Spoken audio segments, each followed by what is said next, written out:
I will see that it can through.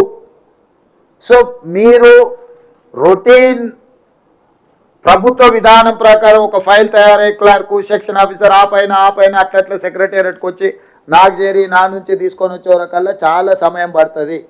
అట్లా కాదు, మీరు ఏదున్నా డైరెక్ట్గా నివేదికలు చేసి స్పెషల్ మెసెంజర్ను పెట్టి డైరెక్ట్ చీఫ్ సెక్రటరీ దగ్గరికి పంపండి.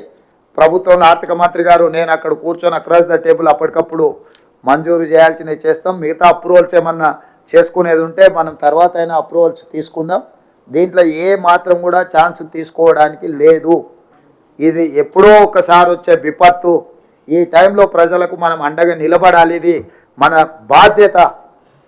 ఈ బాధ్యతలో మన అందరం కలిసికట్టుగా ఒక సమన్వయంతో ముందుకెళ్ళాలి. పని చేయడం ఒక ఎత్తు అయితే సమన్వయం చేసుకోవడం రెండో ఎత్తు. సమన్వయంతో చేస్తే ఎక్కువ సమస్యలు పరిష్కారం అవుతాయి. కాబట్టి దయచేసి అన్ని డిపార్ట్మెంట్ అధికారులకు మంత్రులకు నా సూచన సమన్వయంతో ముందుకు వెళ్ళాలి. మీడియా కూడా సహకరించాలి. మీకు వచ్చిన సమాచారం ఏదన్నా ఉన్నా ప్రభుత్వం దృష్టికి అధికారుల దృష్టికి తీసుకురండి.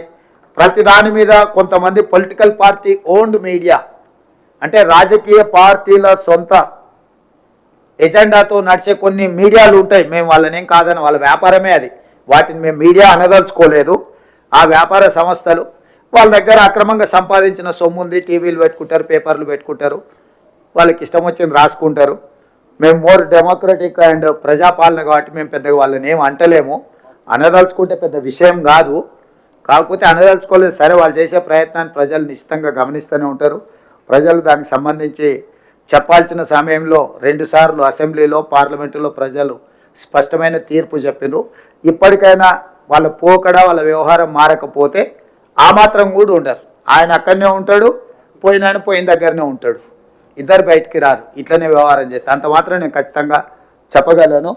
ఇంత ఈ సమావేశంలో పాల్గొన్న వాళ్ళందరూ కూడా ఒక ఆలోచనతోని ప్రజలకు ఉపయోగపడాలనేదాంతో ఈ మందిరం నుంచి వెళ్ళండి.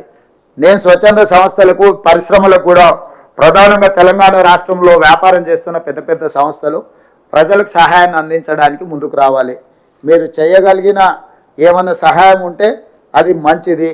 కాబట్టి తప్పకుండా మీరు ముందుకు రాండి. సరిగా కొన్ని పార్టీలే పాంప్లెంట్స్ రాసుకునే పత్రికల పేరు మీద పాంప్లెంట్స్ రాస్తుంటారు. వాటి గురించి ఏం పట్టించుకోవద్దు. నేను ముఖ్యంగా ఖమ్మం జిల్లా మంత్రులకు నేనే స్వయంగా చూస్తున్నా.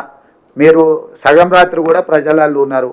వాళ్ళు ఎవరో రాసిందనో వాళ్ళు ఎవరో మాట్లాడుతున్నారనో మీరేం పట్టించుకోవాల్సిన పని లేదు. మనస్ఫూర్తిగా తుమ్మల గారిని, బట్టి గారిని, పొంగులేటి గారిని, పెద్దలు ఉత్తమ్ కుమార్ రెడ్డి గారిని, వారు యాక్చువల్గా ఢిల్లీలో ఉండే ప్రీ ఎంగేజ్డ్ ఇతర కార్యక్రమాలలో వారు బిజీగా ఉన్నారు.